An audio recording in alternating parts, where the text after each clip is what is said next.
Released in 1991 for the Game Boy, Final Fantasy Adventure was made as a spin-off of the Final Fantasy series by director and designer Koichi Ishii. What many people probably didn't know at the time is that this game was the first one in the Seiken Densetsu series, or the Mana series as it's more commonly known in the West. Back then, Squaresoft was riding on Final Fantasy's success and branded some of their titles here in the West as part of the Final Fantasy series, like Final Fantasy Adventure and Final Fantasy Legend, which is actually part of the Saga series. Yeah, it's as confusing as it sounds. After a quick and text-only introduction, we get into the gameplay right off the bat. The protagonist is not even introduced, and this works on many levels. No matter how strong a story is, the first few minutes of a game must hook the player in some way, and many times it does so with some kind of gameplay introduction, after some short cinematic. Granted, many games rely on spectacle instead, cutting-edge in graphics, amazing cinematic cutscenes, explosions, and so forth. But back then, a Game Boy title couldn't really afford to do that. Even in 1991, the graphics were somewhat dated if you compare them to the SNES or even the NES. The game also can't show much text because of the cartridge size limits, so they found a great solution to make the protagonist a gladiator for the introduction. Restraint enhances creativity, as they say. The basic story can be summarized in a single sentence. The Dark Lord wants the power of the Tree of Mana to conquer the world, and to do so he needs the pendant of the heroine, a girl from an ancient lineage. You can see the basic tropes of the JRPG genre in all its 8-bit glory here, and there are a few legit twists here and there that make the story not as straightforward as it appears at first, though it's still very simple. As you have probably noticed by now, Final Fantasy Adventure really does look and play like The Legend of Zelda, and I can even imagine it was Square's answer to it. Not only the dungeons feel like they belong to the first Zelda game, with this particular top-down perspective, but the player also acquires weapons in order to solve puzzles. The difference, however, is the addition of RPG elements like levels and stats, and some enemies can only be beaten with certain weapons or spells, adding more variety to the combat. One of the most interesting things about this game is that it uses the environment to tell what might be hidden. Look at this wall, for instance.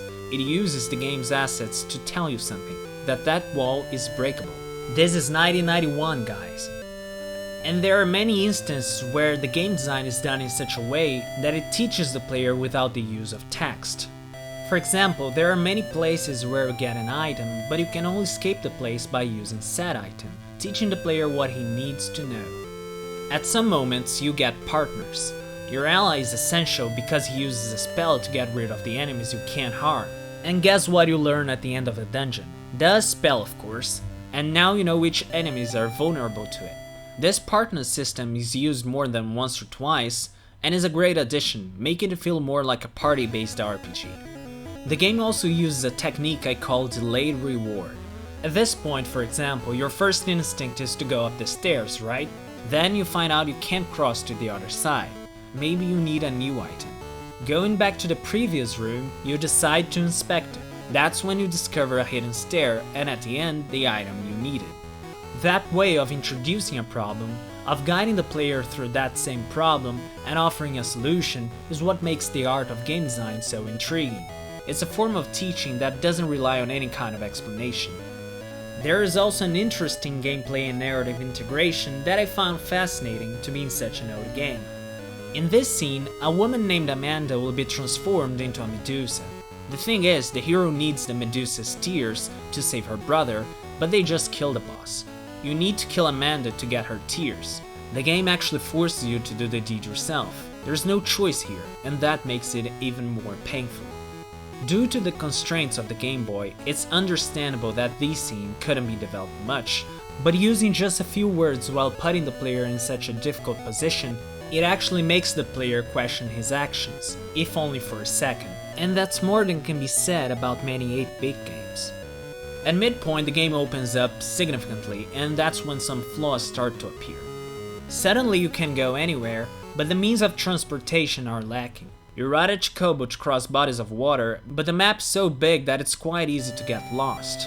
And changing items get annoying after you acquire a decent amount of them, but since there are only 2 buttons in the original Game Boy, there was nothing much that could have been done.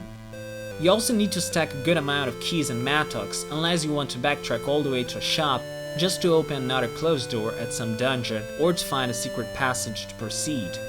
These design flaws show the game's age, but are in no way a demerit. If you're able to get past them, you'll find a game that has qualities that far surpasses its flaws. What did you think of Final Fantasy Adventure or the recently released Collection of Mana? Leave your thoughts in the comment section below. And if you liked this video, please leave a like and consider subscribing to this channel. Click on the bell so you never miss an update. That's it guys, see you on Saturday.